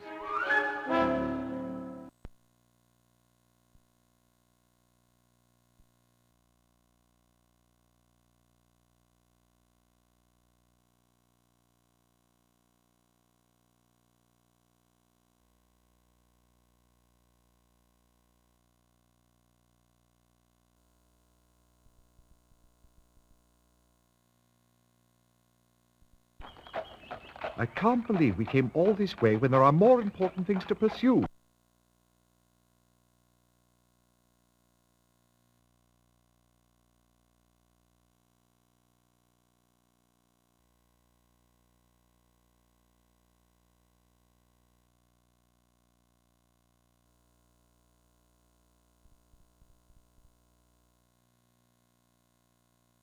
How fortunate that Inspector Lestrade authorized the hotel manager to allow us to search Philippe Arnaud's room. Perhaps we can return the favor and solve a case for him someday.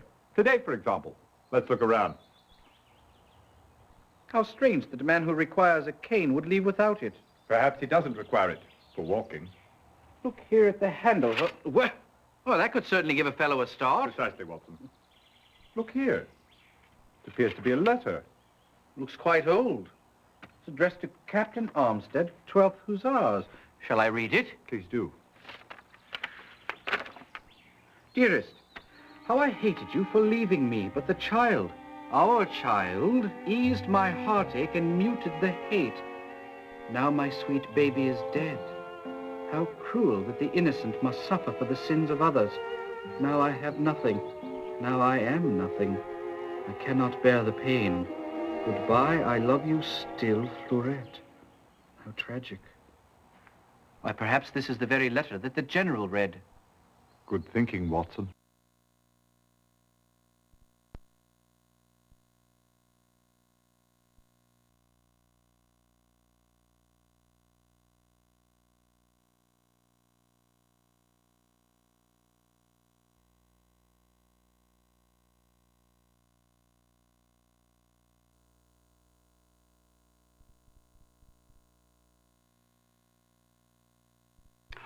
Ah, but you must see Philippe perform. My nephew's an artist, a wonder. He manages to portray the Emperor Napoleon from age 19 until his last days on the island of Saint-René. You would swear 5 different actors playing the part, but no, it is only Philippe aging before your eyes. At 48, he's the toast of the continent. You seem rather young to be the uncle of a 48-year-old man. I am but 8 years older than Philippe, though I can assure you I am his uncle. You might say that our family has a history of late arrivals. Philippe's father was 25 years older than myself, and Philippe's poor sister was 15 years older than he. Why do you say poor? She died many years ago under tragic circumstances. In fact, her mother was so upset over her daughter's death that she was put into an asylum. We received word yesterday from the asylum that she had also passed away. It upset Philippe very much, resurrecting old ghosts, as you might say. But we have been playing for enthusiastic audiences for several weeks. As we say in the business, the show must go on. And Philippe is a trooper. He would never allow it to affect his performance. Can you tell us where Philippe Arnaud is this morning? We should like very much to meet him. Well, he is not here now. Our company is staying at the Grand Hotel. However, I believe today he is visiting the National Gallery. But if you would come back this evening, I will have tickets awaiting, and after the show, you're welcome to come backstage and meet him.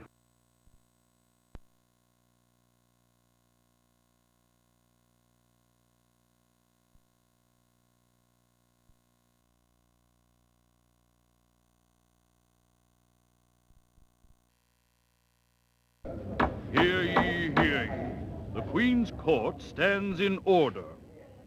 I see we have the pleasure of your company today, Mr. Holmes. I understand you've been investigating the murder of General Farnsworth Armstead. That's correct, my lord, and I believe I have solved the case. Do you now? Well, then tell me, who murdered the general? I believe we're to choose from either our notebook or the directory, Holmes. As usual, Watson, your help is invaluable.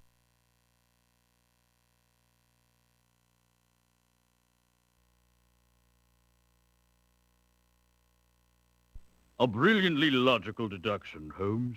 Thank you, my lord. Now tell us, why was the general killed?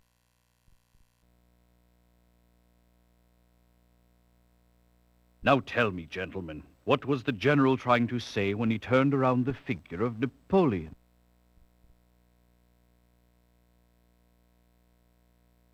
Rather clever of the old boy now, wasn't it? Indubitably. A man who keeps his wits about him to the last has my undying admiration. I was wondering, just for the record, could you tell us what the general used to call his wife?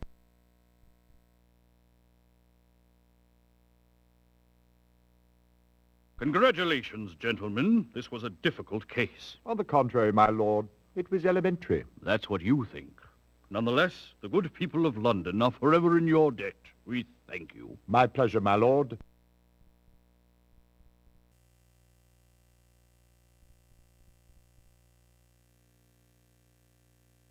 You say you've come up with a solution, and yet you sit there calmly cleaning your meerschaum. Please, Holmes, tell me what you've uncovered.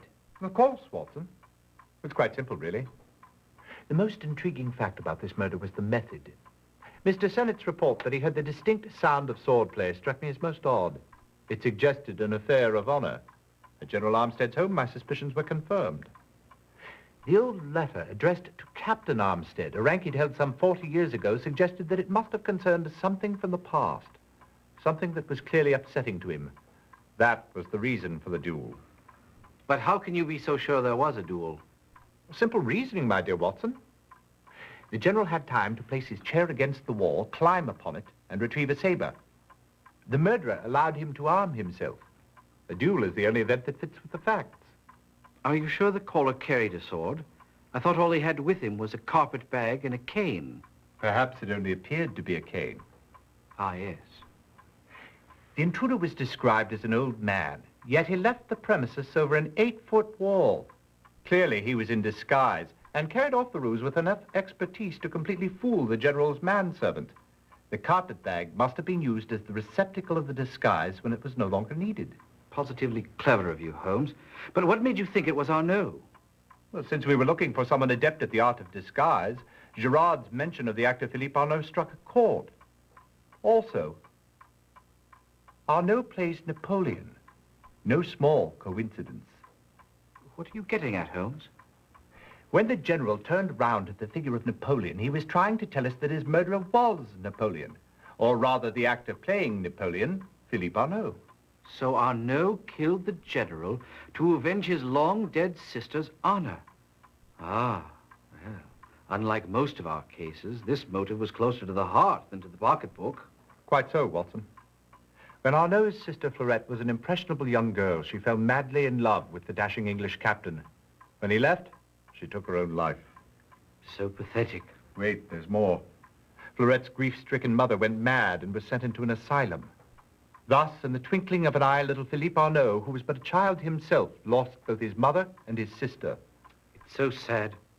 I'm sure he was too young to understand the circumstances that caused it. Yes, but 4 decades later it all became clear when he found a letter written by his sister. It yielded an explanation and a name. Armstead.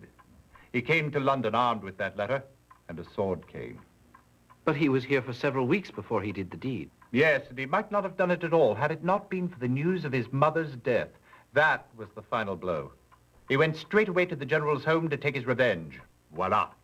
Positively brilliant, Holmes. How do you do it? With his pipe cleaner, of course.